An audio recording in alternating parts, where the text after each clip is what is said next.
niba ari agashya, niba ari igitangaza, uyu nguyu ni umufana wo ku rwego rwa nyuma pe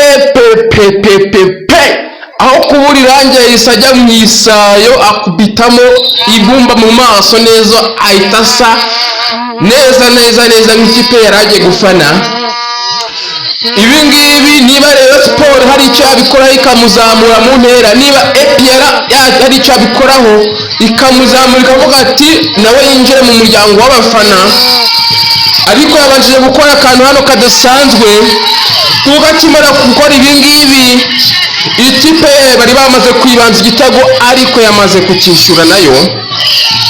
Ni nabwo hari kuba umukino kugira ngo habone uko hatangwa igikombe cyatwawe n'ikipe bita Imena FC hano kuri Rugezi Stadium mu karere ka Muhanga mu murenge wa Kabacuzi.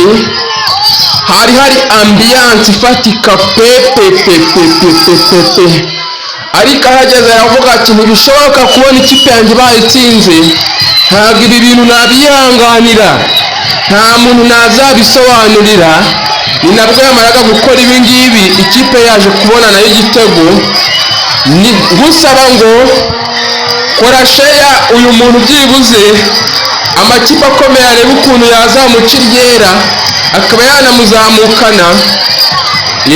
Hagati aho ngaho ushaka kwiga ikoranabuhanga wajya kwiyicano wabonaho video zigiye zitandukanye zigisha ikoranabuhanga ku buntu. Hano ni nabwo batega batangira guterura umukire wabo cyangwa se umubyeyi wabo wabagishije ku irushanwa rya nyuma cyangwa se finale y'iki gikombe, bakaba bamuteruye muri stade yose batembera mu kirere rwose, arimo arabica bigacika. Abafite amatelefoni bakuyeyo amakamera ibiki byose bavuga ati ibintu ni uburyohe. Ni nabo bashakaga ababyeyi baza kubyina rwose ibintu yari umuneza. Yenga gushimire ya Robardo Official nk'ibisanzwe, naho utaha kora subscribe tujye duhura muri video nk'izi ngizi zigiye zitandukanye.